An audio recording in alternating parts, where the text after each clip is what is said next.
Okay, so this little video is basically to help you do some of your research. And you're going to do basically most of your research on YouTube. So I want you to go to YouTube, and when you do a search in YouTube, type in crank wooden toys or crank toys. And these are toys that actuate with a crank. And this is one of the choices of projects that you can do for industrial design. You're going to see some marvelous ones in YouTube. Look at very carefully at the mechanics, because the mechanics are all usually made out of wood, and you're going to manufacture them on a lathe in the classroom. We are going to give you a sheet when you get back, or I'll send you the sheet at home if you're home, and I will show you all these mechanical concepts.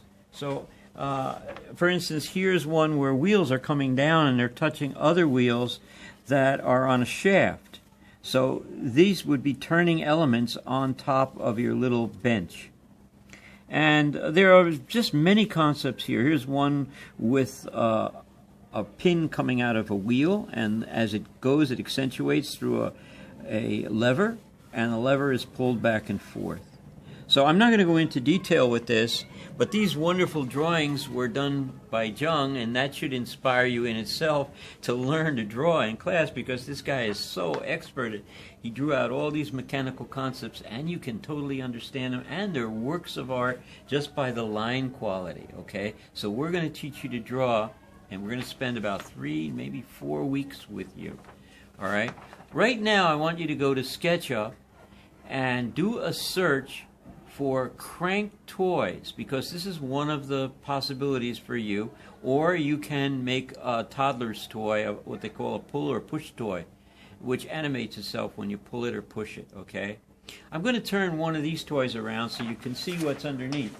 This is the one that's done by Andrew Lai. He graduated ISP about 6 years ago, and underneath you can see that he's got these 2 wheels that are connected, and they're connected by a pulley. There's a belt. There's an actual belt. It's hard to see the belt, but it's a rubber band it's going around these 2 wheels. And when you turn them, both wheels turn and pull down rods, eccentric rods, that are fastened to a point on the wheel. And that's how the thing works on top. Okay? You'll come up with an entire original concept of how to get the action going that you want. I'll tell you one that's amazing I saw. It was a little man sitting at a desk, and he was eating spaghetti. Now, spaghetti was actually wire, but it was all painted and crafted beautifully, and the man is slapping his hand down trying to kill a fly that's bothering him, and the fly was attached to a rod, and it would move around randomly. It was really amazing, and everywhere he tapped, the fly was out of the guy's reach. And that was his toy that he manufactured. So there you're going to see lots of beautiful things that you can make. You go to YouTube for inspiration, explore what other people have done, and then you can start to plan and think about what you'd like to do for a theme if you select to do this project. This is the more difficult project of the 2. If you don't select this, then you'll be making a child's pull or push toy, which has to also be animated and it'll also be mechanical, principally out of wood as a material.